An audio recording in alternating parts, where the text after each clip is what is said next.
Road to the Crit, c'est tout de suite.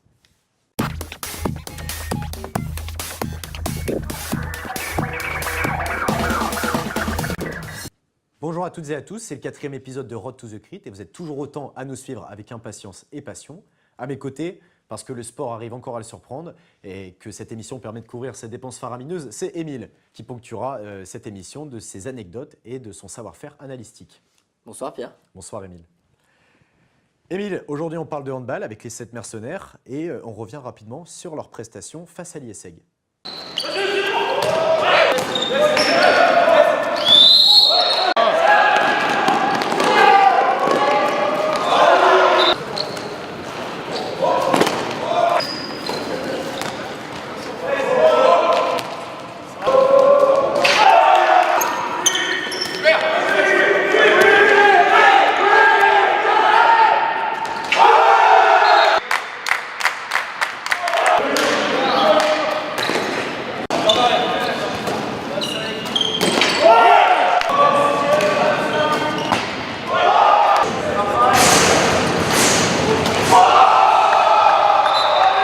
Voilà pour les images du match et cette défaite 27-18. Émile, un collectif bien huilé, on sent que cette équipe se connaît. Que dire des performances individuelles? Écoutez, comme vous l'avez dit, collectif bien huilé, performance assez honnête. On a vu des bonnes, mais aussi des mauvaises choses. François Putat a pourtant illuminé son match de sa classe et de sa technique. Le voir chez les experts après cette Coupe du Monde, est-ce que ce serait surprenant? Écoutez, je pense que Karabatic a encore des très belles années devant lui. François, c'est la pépite de Sciences Po Lille. C'est l'avenir, c'est la fierté du handballien. Nul doute d'ailleurs qu'il vise un peu plus haut que notre équipe palienne, qui a des grandes qualités, mais qui est finalement assez limitée par rapport à nos experts nationaux. Émile, on a vu un Martin Lamarre défaitiste avant le début de la rencontre au micro de SPL TV, nous assurant que la victoire était inenvisageable. À 50 jours du CRIT, à un tel niveau d'exigence, est-ce que ce type de comportement a lieu d'être? Je connais le garçon. Martin Lamarre, c'est pas un méchant. C'est même un mec très solide dans sa tête. Voilà, alors je ne sais pas si c'est intentionnel ou pas, je ne pense pas. C'est un comportement qui de l'extérieur peut apparaître comme assez déplorable et qui est surtout pas en phase avec le super esprit de la famille handball. Voilà, ce qu'on peut juste lui préconiser, c'est un conseil qu'on lui donne de manière très amicale parce qu'on aime énormément ce mec, c'est prendre un communicant pour éviter ce genre de dérapage médiatique qui fait du mal non seulement à lui, mais aussi à son équipe. En espérant qu'il ait encore la bonne volonté d'accorder quelques mots au micro de Sciences Po Lille TV. Il l'aura. Après le CRIT, Maximilien Lambert, ce n'est pas encore officiel, risque d'annoncer son départ en retraite. Que retenir de son épopée palienne? Écoutez, Pierre, pour Max Lambert, j'ai un mot, un seul mot. Légende. Légende. Émile, on a vu les prouesses des scandaleuses. On reste un peu sur notre fin pour la prestation des 7 mercenaires. En quoi les garçons peuvent s'inspirer des filles? Écoutez, les garçons peuvent s'inspirer des scandaleuses en bien des choses. Donc je vais vous citer quelques mots, quelques concepts clés qu'ils doivent retenir pêle-mêle. Déjà, détermination. Elles ont fait preuve d'une grande détermination pendant leur match en ne desserrant jamais l'étreinte sur leur adversaire. Cohésion également. C'est une équipe qui vit bien, un groupe qui est très heureux. Bon esprit, puisque sur le terrain, il y a du fair play. Voilà, il n'y a pas d'écrasement de l'adversaire. Et surtout, un sacré QI handball. Dans leur combinaison, elles ont fait preuve de beaucoup plus de sens collectif qu'ont pu le faire les 7 mercenaires. Et elles vont vraiment inspirer cette équipe pendant longtemps. Et les garçons feraient bien d'ouvrir grand leur mirette sur les performances des scandaleuses. Et en plus de ça, on les a eues sur le plateau et elles étaient sacrément sympas, Pierre. Hein. En effet, Émile, une belle rencontre et de bons conseils qui nous permettent de faire la transition avec l'interview du coach à la mi-temps, François Putat. Bon, je suis avec le capitaine à la mi-temps, donc livre-nous un peu ton ressenti et qu'est-ce que tu penses en première mi-temps? Ça a été un peu compliqué, j'ai l'impression. Mais... première mi-temps compliqué.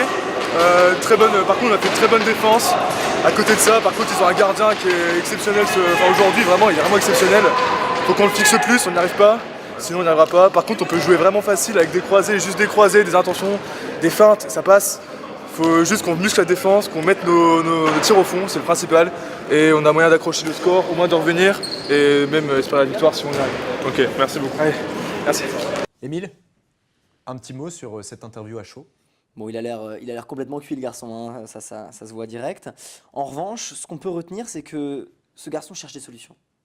Quand on est un leader technique comme il l'est, également un leader de vestiaire, c'est-à-dire que sur le terrain, on le cherche, on cherche son exemple, et ben, il faut chercher des solutions essayer de les trouver bien sûr, mais avant tout les chercher, c'est le premier grand pas vers l'amélioration. Et c'est ce qu'on attend de cette équipe. Elle n'est pas là pour gagner des matchs contre l'IESEG, qui est une équipe sur le papier supérieur. C'est aller chercher un très bon résultat au crit.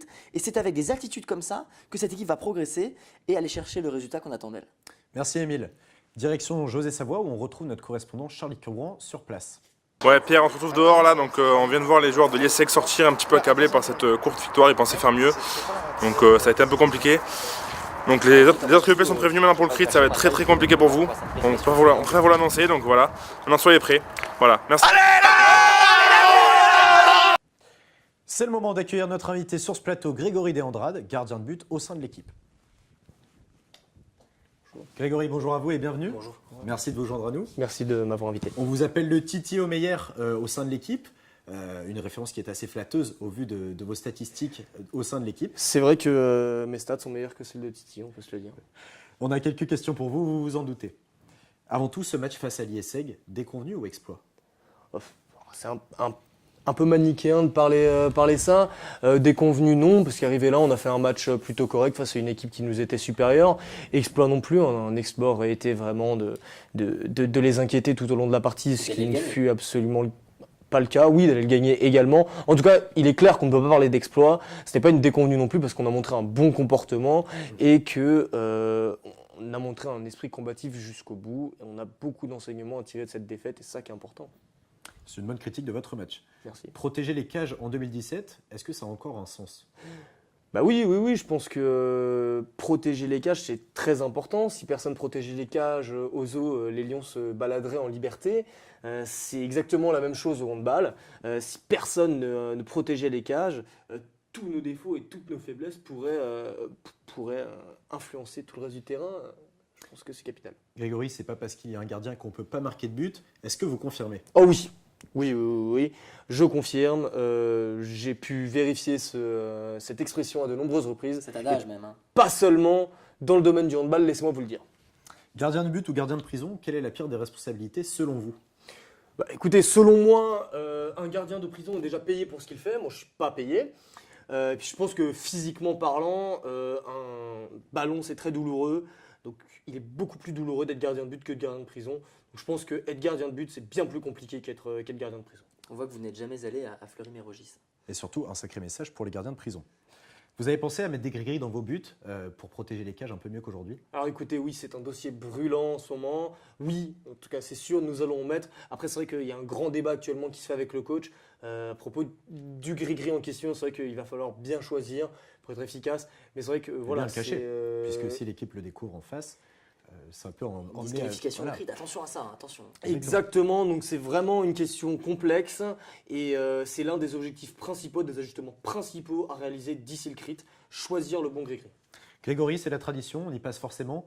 Est-ce que vous avez un message pour votre famille qui doit sûrement être très fière de vous en ce moment à faire passer à la caméra de Sciences Po Lille TV? Alors d'abord, je fais une dédicace aux gentils qui me reconnaîtront et puis maman, c'est moi à la télé, bisous, je t'aime. Merci pour ce bel hommage Merci. que nous procure bien trop souvent le sport et c'est pour ça qu'on l'aime. C'est pour ça qu'on fait cette émission, Émile. Oui. Merci à vous de nous avoir suivis, c'est la fin de cette émission. Émile, on se retrouve pour le prochain épisode de Road to the J'y Crit. serai évidemment. Grégory, merci d'avoir été avec nous aujourd'hui. Merci à vous. On rend l'antenne, à bientôt.